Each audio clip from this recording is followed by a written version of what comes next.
सलाम, नमस्ते, सत श्री अकाल, शुक्रिया, धन्यवाद आप सबका जो आपने मुझे इतना ज़्यादा प्यार दिया। जितना बताऊंगा उतना कम होगा मेरे लिए, क्योंकि आपने प्यार ही मुझे इतना ज़्यादा दिया है। उसके लिए आप सबका दिल से शुक्रिया, थैंक यू, धन्यवाद। मैंने अपनी कहानी ख़त्म की थी कि मैं सूरत पहुंच गया। अब आज मैं आपको बताऊंगा कि सूरत पहुंचने के बाद क्या हुआ। एक एक्जी शेफ जब सीडीपी बनता है तब क्या होता है उसके साथ, फिर वो कैसा महसूस करता है, फिर कैसे रहता है, वो सब आपको बताने वाला हूँ। अब मैं सूरत पहुँचा।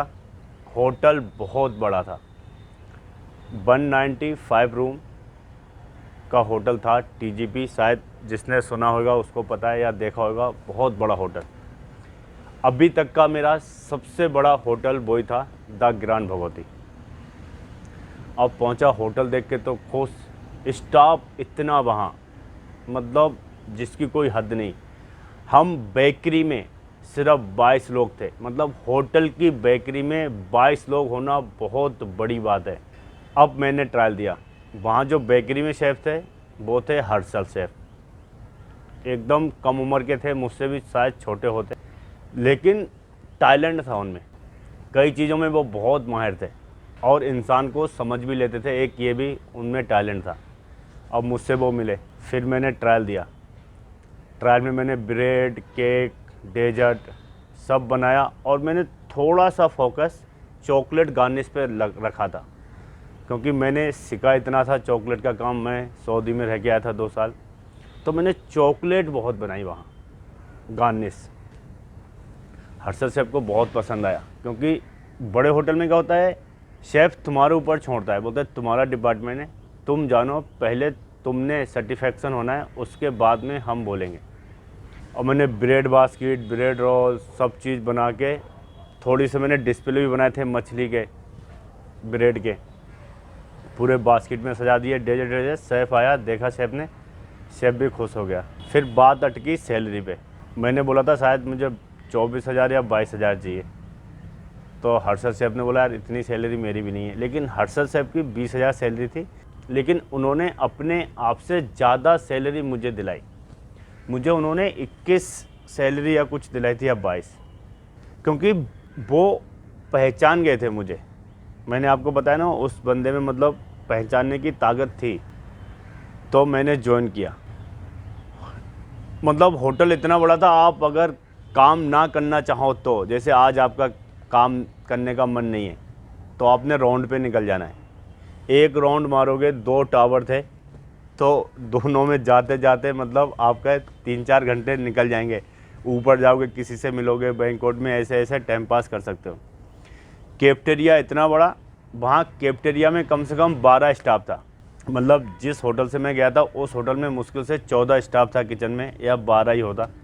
और वहाँ कैफेटेरिया में मतलब स्टाफ का खाना बनाने के लिए 12 से 14 स्टाफ था। तो इन सब चीज़ों का फ़र्क पड़ता है।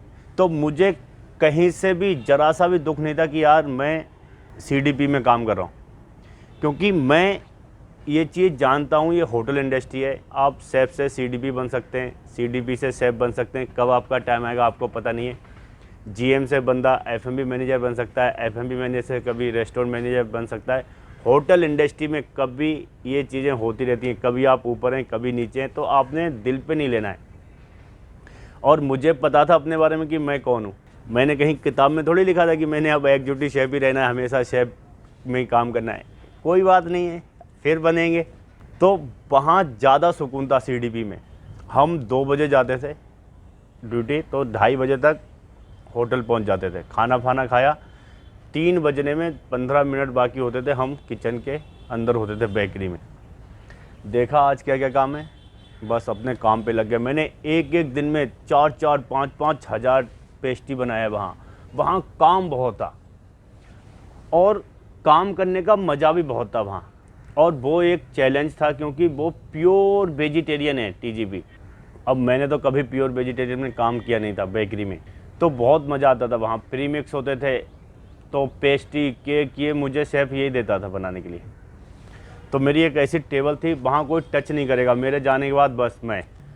तो मेरा ये घुटना है, ये दर्द होने लगता था कभी कभी, क्योंकि 18 ट्रे पेस्ट्री बनाना, उसे काटना, जोड़ना, फिर गार्निश करना, तो ये घुटना ना टेबल में लगता था ना, बार बार ऐसे काटते हैं पेस्ट्री, तो लगता था यार दर्द हो रहा है। मतलब इतना काम था ना, लेकिन मज़ा आता था बहुत, क्योंकि कोई दुनिया की तुम्हें टेंशन नहीं थी, सिर्फ काम करो।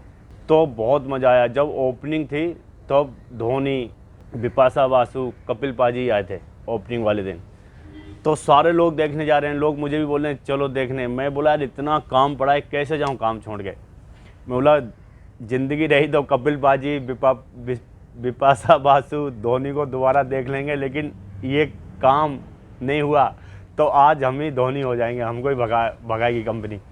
तो मतलब काम के आगे कुछ समझ नहीं आता है मुझे कि यार कौन आया कौन गया, कोई फ़र्क नहीं पड़ता है, बस हमने काम करना है। पहले काम ख़त्म करो फिर घूमो, अपनी ऐसी स्टाइल है। तो वहाँ बहुत कुछ सीखने को था वहाँ भी, क्योंकि प्योर वेजिटेरियन में आप क्या क्या बना सकते हो, ये एक चैलेंज था आपके लिए। कौन से डेजर्ट, तुमने रोज़ 10-12 डेजर्ट लगाने बुफे में, डिनर में, लंच में भी 5-6 डेजर्ट लगाने, फिर पेस्ट्री शॉप है वहाँ का, उसको मेंटेन करना है। लेकिन बंदे भी बहुत थे, सबको हमने अपनी अपनी जगह दे दी थी, लेकिन चैलेंज भी होता है इसमें, क्योंकि कई लोग होते हैं ना यार, बोलते हैं यार हमें अंडे बिना बना नहीं सकते, ऐसे भी लोग बहुत हैं। फिर सबसे बड़ी बात है, ज़्यादातर कारीगर होते हैं ना बेकरी के, वो बोलते हैं यार मैं हॉट का कारीगर हूँ, कुछ बोलते हैं मैं कोल्ड का कारीगर हूँ। तो इस चीज़ सुन के ना मुझे बहुत गुस्सा आता है। यार आप बेकरी में काम कर रहे हैं और आपको केक के अलावा दूसरा कुछ काम नहीं आता है, कितनी गलत बात है। कई लोग बेकरी में काम कर रहे हैं, 20-20 साल हो गए, 30 साल हो गए, 40 साल हो गए, मरने वाले हैं, और वो बोलते हैं यार मैं तो हॉट का कारीगर हूँ, मैं सिर्फ ब्रेड ही बना सकता। क्या चीज़ है ये? आप बेकरी में काम कर रहे हैं, आपको सब कुछ आना चाहिए। हम दो भाई हैं, हमारे लिए ये चीज़ ही नहीं है हॉट और कोल्ड। हम बेकरी में काम करते हैं तो हम सब कुछ करेंगे। अब जैसे मैं हूँ, मेरे लिए कोई चीज़ नहीं है, मैं किचन में काम करता हूँ, तो मुझसे चाहे रोटी लगवा लो, चाहे फ्राई पैन हिलवा लो, चाहे चाइनीज़ कढ़ाई हिलवा लो, या क्वांटिटी कुछ भी करा लो, क्योंकि तुम इस चीज़ में आ गए हो तो तुमने बहाना नहीं मानना है। तो ये चीज़ अपने अंदर लाओ कि तुम बहाना मत मारो, बस काम करो। ये मत बोलो यार कि यार मुझे ये नहीं आता, मैं तो हॉट का या मैं कोल्ड का हूँ। नहीं, तुम बेकरी के हो, बस ये तुम्हें मालूम होना चाहिए, तो तुम कामयाब हो जाओगे। अब काम चलता रहा, होटल ओपनिंग हो गया, इतना काम, मतलब मज़ा आता था। तो हम 20-20, 40-40 किलो मैदे के तो खाली डिस्प्ले ब्रेड बनाते थे जिस दिन काम नहीं होता था। अब डिस्प्ले ब्रेड के बारे में बता दूं, मुझे सॉल्टी डो नहीं पता था, मतलब सुना था, लगाया नहीं था। तो मैं तो क्या है, ब्रेड बास्केट ये वो सीधे नॉर्मल जो ब्रेड का डो बचता था उसी से बना लेता था, थोड़ा नमक डाल के।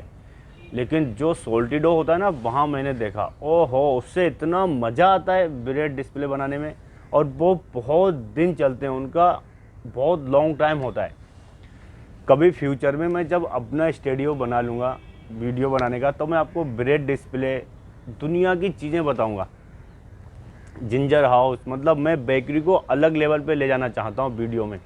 इसके लिए मैं आजकल बेकरी के वीडियो नहीं बनाता हूँ, कभी ऐसे कुछ बनाने को नहीं है तो ऐसा टाइम पास के लिए कुछ बना देता हूँ हल्का फुल्का। तो इस वजह से मैं बेकरी के वीडियो नहीं बनाता हूँ। तो काम चलता गया, पराग शेफ़ थे वहाँ पर, वो चले गए, दूसरे शेफ़ आ गए। फिर क्या हुआ, मेरी बीवी को बच्चा होने वाला था, मेरी शादी को भी 1 साल हो गया था। अब इतनी खुशी की बात, अब मेरी यही एक दुआ थी अल्लाह ताला से कि मुझे पहली बार बेटी हो, बस जब भी मेरी बीवी को बच्चा हो तो मुझे बेटी हो जाए। पता नहीं मेरे दिल में ऐसा शौक़ था कि मुझे बस बेटी चाहिए, और टाइम गुजर गया और मुझे बेटी हो गई।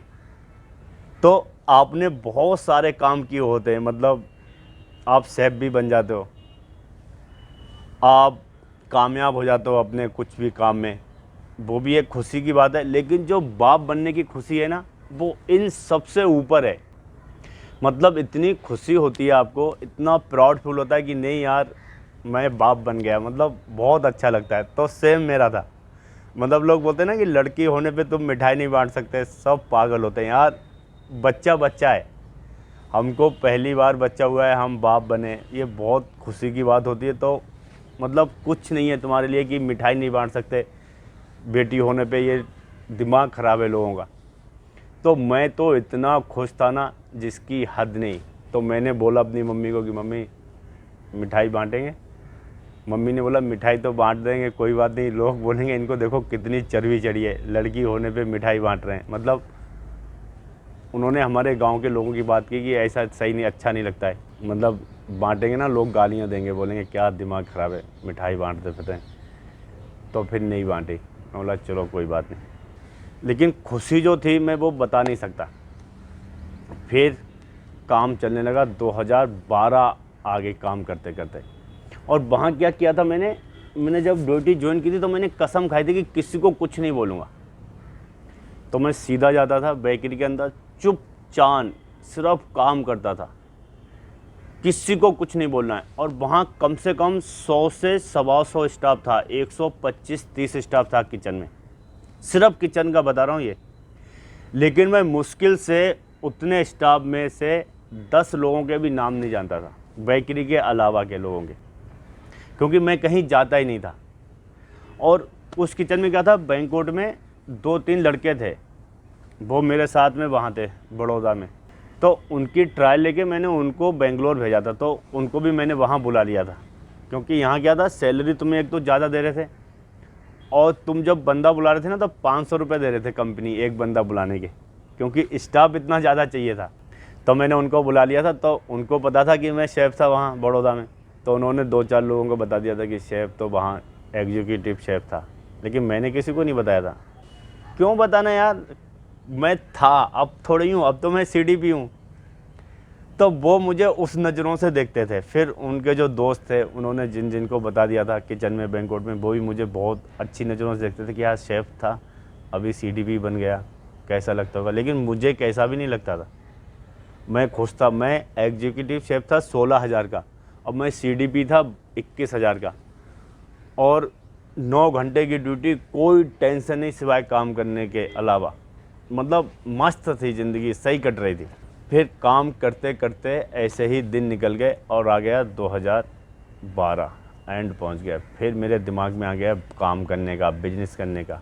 मैंने अपने भाई को बोला कि मैंने अब भट्टा लगाना है ईंट का तेरे साथ। लेकिन मेरा जो बड़ा भाई है वो हमेशा ये चाहता है कि मैं आराम से जैसा काम कर रहा हूँ करूँ, भट्टा लगाऊंगा इधर उधर, भट्टे में क्या घूमना बहुत पड़ता है, तो वो मुझे इन सब झंझटों में नहीं डालना चाहता। लेकिन हाँ, मना भी नहीं करता है, बोले ठीक है तेरी मर्ज़ी है। पैसे थे मेरे पास, मैं आ गया रिजाइन दे के।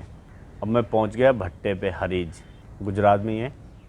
तो मैं भट्टे पे रहा, मैंने 1 महीना देखा भाला ये। और मेरा भाई हमेशा बोलता था हाँ लगाऊंगा भट्टा। ऐसे दिन निकलते निकलते निकलते निकलते 6 महीना हो गया, अब उसने कुछ किया नहीं।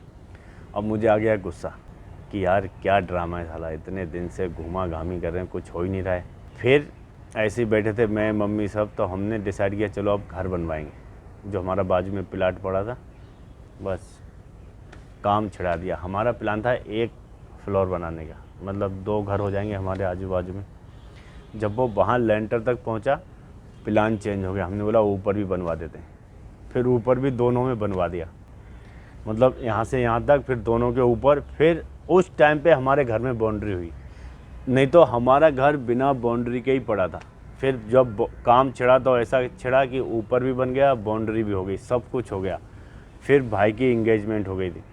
अब मैं भी परेशान हो चुका था, ठलुआ रह दे के फ्री, मतलब परेशान। और आ गया था 2013। फिर मैंने क्या करता, मैंने सोचा अब काम करते हैं, मज़ा नहीं आ रहा ऐसे, भाई कुछ कर नहीं रहा है। फिर मैंने हुजूर भाई को फ़ोन किया, मैं बोला सर हमने काम करना है। तो उन्होंने बोला मैं तो कब से तैयार हूँ, तो ऐसा कर, मैं यहाँ बेकरी खोलने वाला हूँ पंजाब में, जलंधर में। यहाँ पर वो रेस्टोरेंट उन्होंने एक बनाया था, the brew master, 1 number restaurant, Jalandhar का पहला रूफटॉप रेस्टोरेंट था। तो उन्होंने बोला तू आ जा। अब मैं आपको बताऊंगा अगली कहानी में कि फिर जलंधर आके क्या क्या हुआ मेरे साथ, और मैं फिर से एग्जीक्यूटिव शेफ़ कैसे बना। तब तक के लिए